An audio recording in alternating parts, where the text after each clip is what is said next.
Каждый из сотрудников представляет себя в виде какого-то героя из Лего, да? Ну, и позиционирует себя в пространстве Минэко, да? Ну, в той плоскости, в том пространстве, в котором он работает.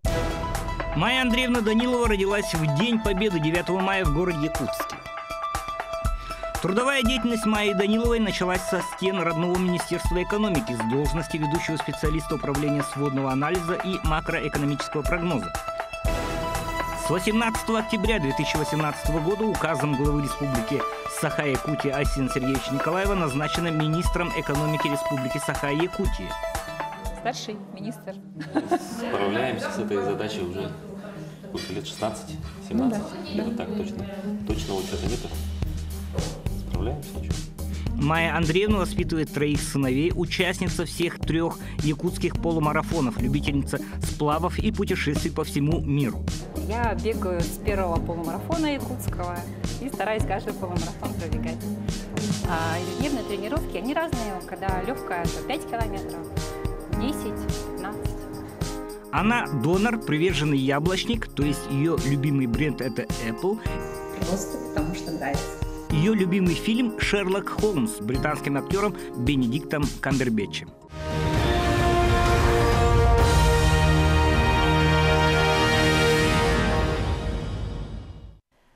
И уже приветствуем зрителей телеканала «Якутия-24», по которому идет параллельный гибридный эфир в Инстаграме на аккаунте правительства Live. И телеканал «Якутия-24» обеспечивает прямой эфир с министром экономики республики Майей Андреевной Даниловой. Здравствуйте, Майя Андреевна. Здравствуйте. Второй раз. У нас в студии никаких правил, то есть максимально открыто, честно, доступно. И разрешите, вот как к старшему, обращаться к вам на «ты». Можно. По-моему, это определенный настрой нормально, будет. да. Хорошо. И еще раз, в Инстаграме я уже произнес эти слова. Вы всегда так вкусно готовите. И мы высоко оценили ваше творение выходного дня пирожки от министра экономики. Да, это обязанность мамы. Поэтому, не всегда так часто удается готовить. Надо сказать, что вот блины лучше получаются у нашего папы. Вот. А так все остальное, конечно, на мне. А как мужчина я скажу, что иногда у меня возникает такой слегка шовинистический момент, что мужчины все-таки лучше готовят. Но опустим этот момент. День рождения у вас в День Победы. Накладывает ли отпечаток вот эта знаменательная дата на вашу жизнь? Я всегда чувствовала, что в мой день рождения это особенный день, это такой вселенский праздник.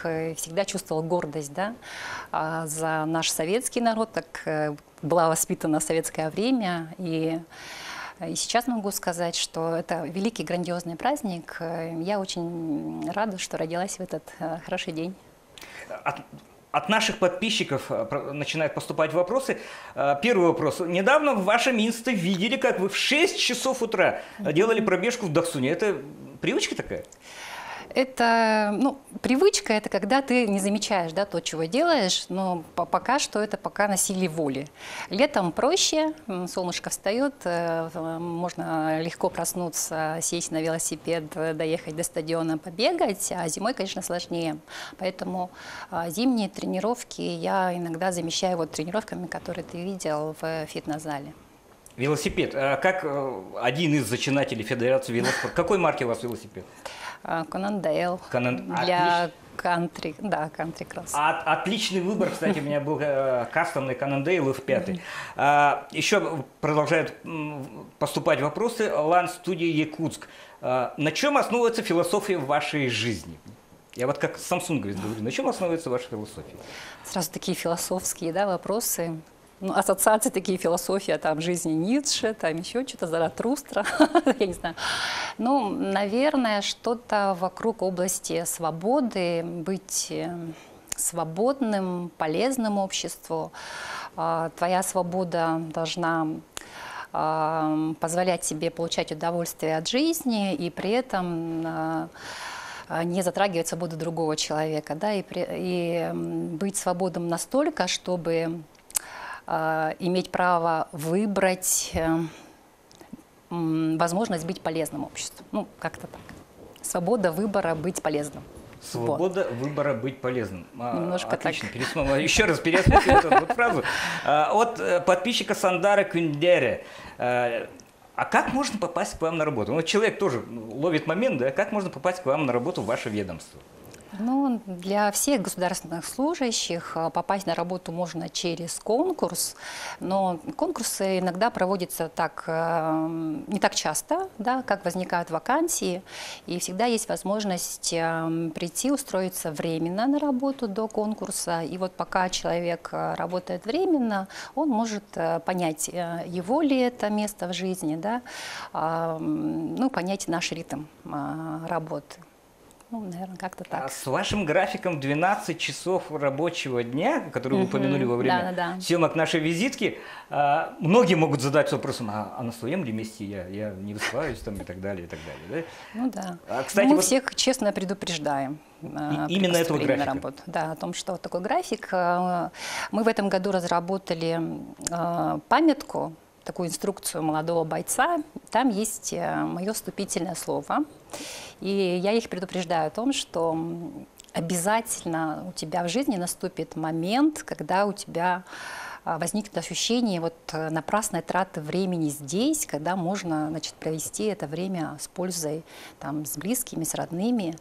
Но вот эти моменты, они возникают у всех. Возникают у меня, возникали неоднократно, возникают у каждого. Поэтому надо просто верить в то, что ты делаешь на своем рабочем месте, оно, значит, правильно, и оно вот наполнено смыслом таким вот. Но я так полагаю, что руководитель все-таки более в выигрышном положении, чем подчиненный, да? Ну, если этот руководитель когда-то был подчиненным... Кстати, вот да, вы же начинали именно в Министерстве экономики свою трудовую карьеру, должность ведущего специалиста. Ну да, это самая низкая должность, низшая должность в государственной гражданской службе. Начинала я в 99-м году. Тогда, значит, собеседовала со мной Ольга Николаевна Федорова, первый заместитель, тогда она была министра экономики. А министерство наше располагалось в ДП-1. Мы тогда все помещались в одном крыле, там, на втором этаже. Ну, очень тесно на самом деле было, не очень удобно для работы. Значит, так вот вспомните, даже компьютеров не у всех было, мы в очереди стояли, да, для того, чтобы там что-то напечатать на компьютере. Или даже интернет, тоже доступа к интернету не было. И вот сейчас вот нынешние наши миллениалы, которые у нас работают, да, вот эти поколения Z, могут даже нам не поверить, наверное, в этом плане. Но жизнь меняется к лучшему, это тоже вот тоже очень хорошо. А кто был вашим, скажем так, кадровым ангелом? Кто вас вел в начале своей трудовой карьеры? Ну, я с благодарностью вспоминаю Александру Семеновну Петрову. Да, она была начальником управления тогда сводного анализа и макроэкономического прогнозирования. Ну, Ольга Николаевна Федорова, да, конечно, тоже повлияла на продолжение, значит, моего жизненного пути, скажем так. А вообще вот в этот год, в 99-й, просто хочу отметить, да, свою трудовую деятельность в Министерстве экономики начали многие известные тебе люди. Это Семенов Анатолий Аскалоныч, он тоже проработал немножко в Минэке, потом перешел на другую работу. Значит, в этот же год, это мы все однокурсники, Максимов Валерий Иванович, да, министр внешних связей, министр экономики, сейчас торговый представитель России в Канаде. Волкова Елена Александровна, министр труда и социального развития. Вот все однокашники, значит, начали работать в 99 году в Минэке. Замечательно. А сегодня, кстати, студенческий день всероссийский, поэтому всех Татьяне студентов, да, Татьяна день, поздравляю с этим прекрасным праздником. И, наверное, всем нужно пожелать учиться на отлично. Чтобы быть как министр экономики. Министры. Да, больше, чем министр, даже более руководящие должности. Но вернемся к нашему эфиру. Единственный федеральный министр, который поздравил якутян с Новым годом, это был министр экономического развития Российской Федерации Максим Орешкин. Да, Как это у вас получилось? Значит, началось все с челленджа, который объявил Арсений Сергеевич Николаев в своем инстаграм, да, зима начинается с Якутии. Ну и мы решили, что мы не можем вот так вот просто встать у елочки и поздравить, и решили воплотить вообще весь сам смысл этого челленджа, охватить больше регионов. Да? Тогда позвали все регионы, экономические ведомства регионов. А потом, значит, возникла идея, что апогеем всего это должно стать вот, поздравление федерального министра. Да? Вот он поздравляет все регионы и представили, что это какая-то цепочка. Потом это все вписалось благополучно в теорию 6 рукопожатий. Да? Мы все знакомы через 6 рукопожатий, да, все люди на земле. Написали письмо Максиму Орешкину, рассказали, в письме мы говорили об многих параллелях фильма вот «Елки», да, с Якутией. Там же первые кадры вообще начинаются в старом городе. И там главный герой Женя якутянин. И вот эта вот история с бортом авиакомпании «Алроса», да, она вошла вообще в фильм. Поэтому я думаю, что это его тронуло на самом деле. Хотя мы очень долго ждали этого поздравления. Многие регионы откликнулись, а вот где-то даже там 25 числа декабря уже вот было некое отчаяние. Да? Но, тем не менее, темнее всего перед рассветом. Да? И получилось так, что раз, и нам прислали это поздравление, и мы составили этот видеоряд, и все получилось очень так гармонично и красиво. А потом я, кстати, прочитала, пересматривала фильм, и обратила внимание, что мальчика, который вот начал эту цепочку 6 рукопожатий, у него фамилия была Орешкин. Да, я вот думаю, может быть, это тоже сыграло. Случайности не случайно, абсолютно, дорогие наши подписчики, телезрители. Но, тем не менее, если серьезно, именно от министра экономики Российской Федерации зависит экономическое обоснование строительства Ленского моста. Да, очень важного для нас проекта. Министерство экономического развития Российской Федерации подготовило проект методических рекомендаций по расчету социально-экономических эффектов, да, от строительства вот таких вот инфраструктурных проектов, объектов. И много в этих методиках зависит от расчетов прироста валовой добавленной стоимости, да, от прироста грузооборота, пассажирооборота, от чистого бюджетного эффекта. Да. В принципе, вот мы готовы эти расчеты произвести. В наших даже предварительных расчетах экономического обоснования многое присутствовало. Да. Мы там видим возможности увеличения грузопотоков. Если сейчас 3 миллиона тонн до 5-8 миллионов тонн, и в перспективе до 7-8 миллионов тонн, может быть, даже до 10. Но самый главный эффект, конечно, в социальной, в большей плоскости, да, в социальной лежит.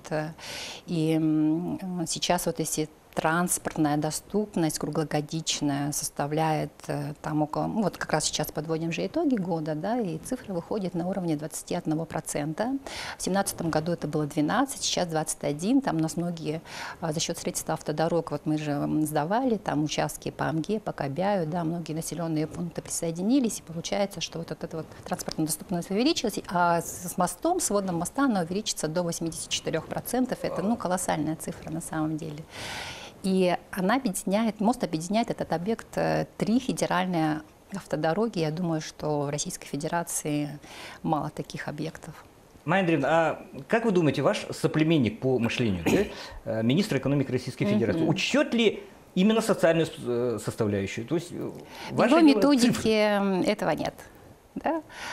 Но мы можем внести предложение, потому что методика сейчас находится в проектном виде. И вот так вот, проэкспертировав ее, мы поняли, что она больше относится к автомобильным дорогам, таким вот линейным объектам большой протяженностью. Да? А мост сам, он не такой большой протяженностью, там 3 километра, допустим, сам мост, и там подходы к нему 14 километров. Поэтому есть возможность внести изменения в эту методику. Вопросы поступают. Вы не учли в стратегии главное, пишут. Не указаны объекты, что и где будет строиться, спрашивает наш подписчик. То есть конкретики нету? Так, на самом деле в стратегии указаны все крупные инвестиционные проекты, все, значит, инфраструктурные объекты. Я думаю, что вопрос в плоскости, ну, потому что часто задают, где моя родная школа, да, там мой родной детский сад. Но стратегия — это не тот документ, в котором должны быть прописаны вот эти все объекты. Да. Такие объекты у нас содержатся в документах, которые реализуют эту стратегию. Это государственные программы, да, и план мероприятий по реализации стратегии, а также если это объекты там муниципального уровня, то это муниципальные программы. Майя Андреевна, серьезные вопросы продолжают поступать. Каждый 5-й алмаз в мире уже синтетический. Да. Вот что будет с Алросой, с нашим СЕО? Спрашиваю.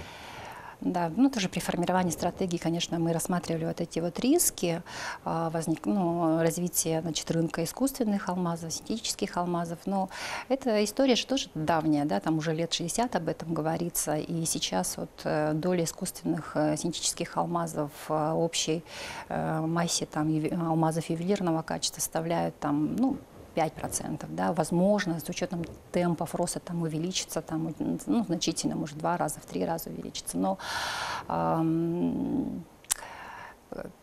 конечно, многое зависит будет от предпочтений людей, да, потребностей людей. Мы сейчас даже замечаем о том, что вот новое поколение, оно, ну, так, более легко относится к таким традициям, да, там, настоящий бриллиант или там что-то в этом роде. Все может случиться, и зависит, конечно, очень много от позиции самой компании. Сейчас, вот, допустим, большие игроки на алмазном рынке начинают сами, значит, входить в рынок искусственных синтетических алмазов, может быть, для того, чтобы все это сдерживать, да. Там своя политика, и я так думаю, что какой-то люфт у нас времени все-таки есть. Не все так пессимистично. Да. Глава Айсен Николаев хочет ведь создать свой, ну, по крайней мере, уже были разговоры о том, что а не построить ли нам свой нефтеперерабатывающий завод. Да? Вот по случаю с нефтепродуктами, видимо, ну, у людей очень крепко сидит. Ну да, потому что цены на бензин растут, это очень так чувствительно для населения и для меня, так, как для автолюбителя. Да? В цене на бензин там, ну, 65% это вот все-таки цена поставщика, да, которую он диктует всяко разно, да, как хочет. Там где-то транспортные расходы 12%. 12%, кстати, мы тратим, мы с вами, да, население, тратит на проценты по кредитам, которые привлекают компании, которые завозят нефтепродукты. Да, платим, значит, нашим коммерческим банкам. Ну и там около 5% это снабженческая надбавка, которую регулирует Госкомцену. Ну, всего 5% то, на что может повлиять правительство республики.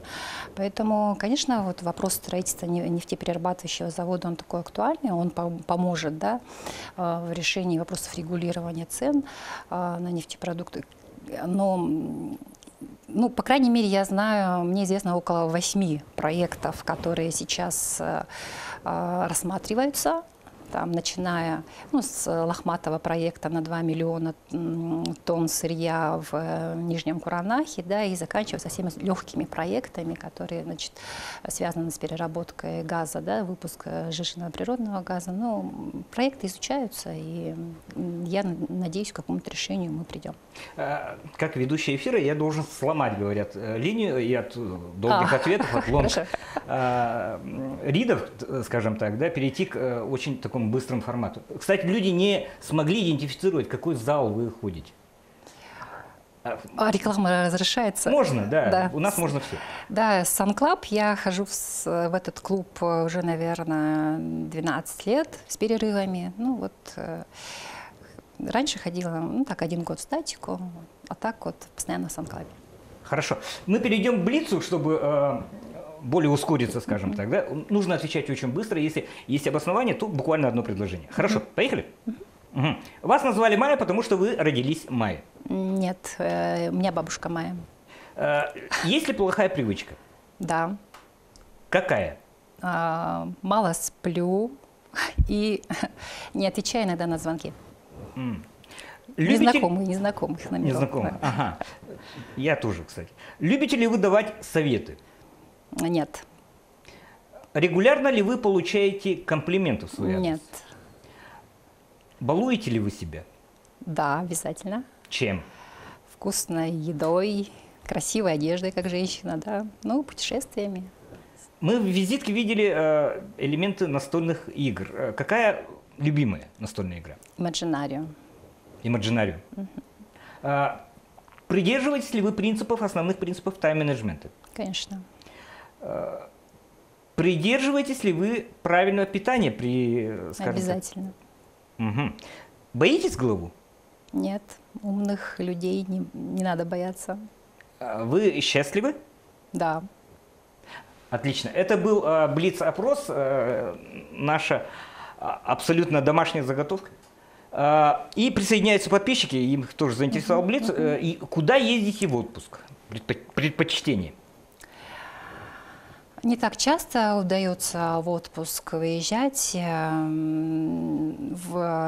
Весной я была на Золотом кольце России, да? А в этот раз мы выехали за пределы России, не буду говорить куда. Девушки, видимо, спрашивают, какой бренд в одежде предпочтительнее? Бренд конкретно нет. Ну, мульти, разные бренды. Какой фирмы пиджак прямо буквально спрашивают? Прямо сейчас. Прямо сейчас. Нескромный, правда? От меня тоже блиц-блок. Вы упомянули, что водите машину. Стаж какой водительский? 14 лет.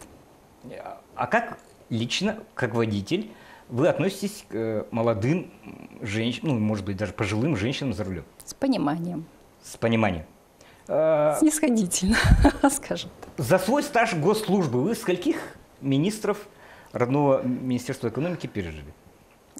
Вот давайте посчитаем. Мне кажется, это долгий, да? Это долгий процесс. Это долгий процесс. Ольга Иннокентьевна Алексеева, потом Данилов Владимир Данилович, известный вам, Ефимов Виктор Петрович, покойный, ну, замечательный был министр, очень много сделал для министерства. Стручков Алексей Александрович, умничка, значит, Осипов Михаил Анатольевич, он, кстати, наверное, единственный доктор экономических наук среди членов правительства. Так, ну, Борисов Егор Афанасьевич тоже доктор экономических наук. Вот. После Михаила Анатольевича, значит, Федорова Ольга Николаевна, потом Максимов Валерий Иванович, Белозеров Денис Георгиевич. Ну, я, получается, 9-я сама себе. Ясно, отлично.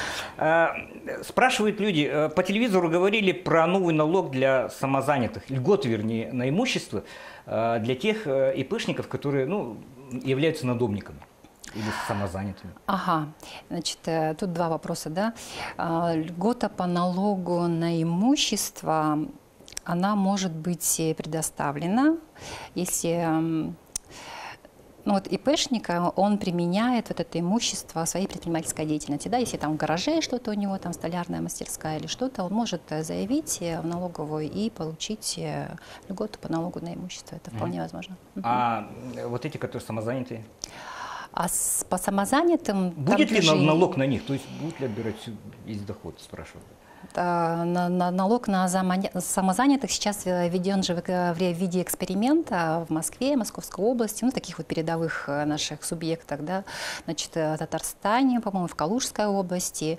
Там, значит, налог исчисляется с учетом мобильного приложения, да, идут сразу данные в налоговую службу.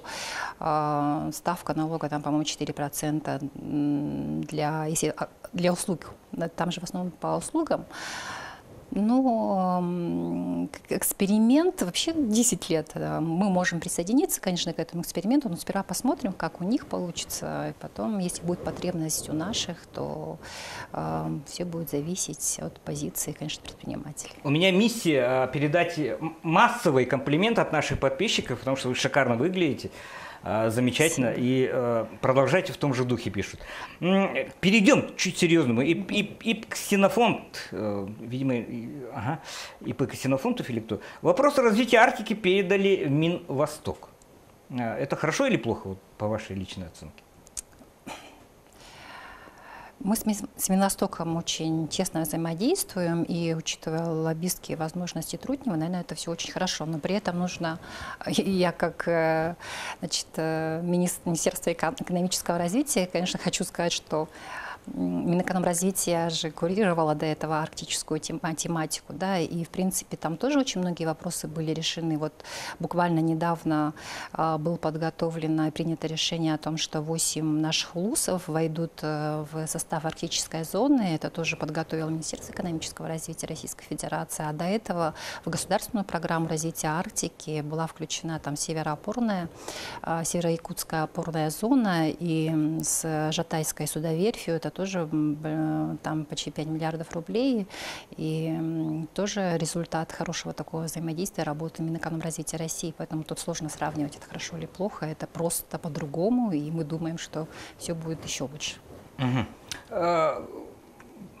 Вернемся опять во внутренние дела Минэка. Да? Мы знаем, что вы учредили лично, по сути, уникальную премию. Да? Это знак Минэка в драгметаллах, который вы будете вручать на Новый год и на ИСых. Приверженцу Минэка. Да. Вот это вот приверженец Минэка, это вообще что означает?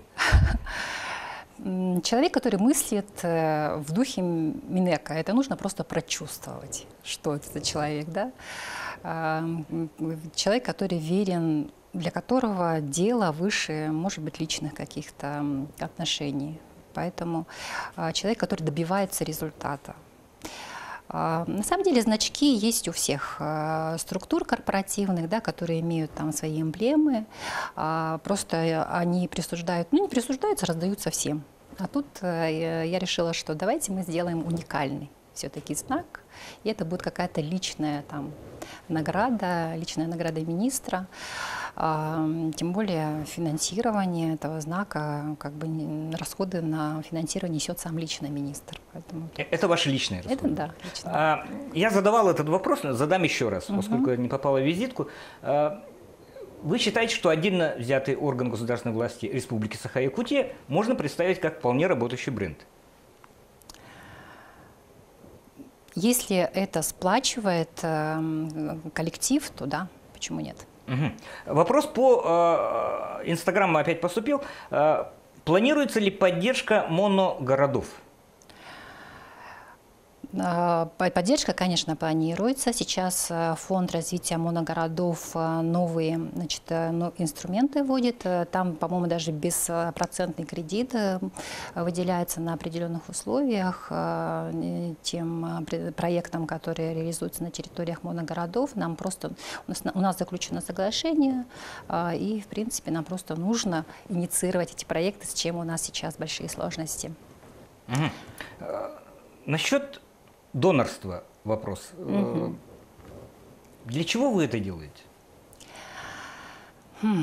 Продолжение вопроса можно построить? Сильно здоровое, да? Не то чтобы сильно здорово, а вот... Ну, это тоже, наверное, категории, вот вернемся к первым вопросам, да, к категории свободы и возможности быть полезным обществу. Это самая простая возможность, которую может реализовать каждый, быть полезным. Да? На самом деле вот к этому быстро не приходишь, и всегда есть такая настороженность, а вдруг моя кровь там не подходит, она будет вредна какому-то другому человеку. На самом деле это просто страхи, надо прийти, сдать кровь. Если там что-то будет не так с ней, это там многократно все проверяется, и никакого вреда вы не нанесете. Очень кратко, у нас эфир завершается. Что с МФЦ? Почему в центре такие очереди? Это мой даже, можно сказать, личный вопрос. Ну, в этом году мы приняли на себя весь поток клиентов Росреестра, да, там МВД, но мы сейчас планируем открыть еще 22 новых окна в этом году. И я так думаю, что мы с задачей 15 минут справимся.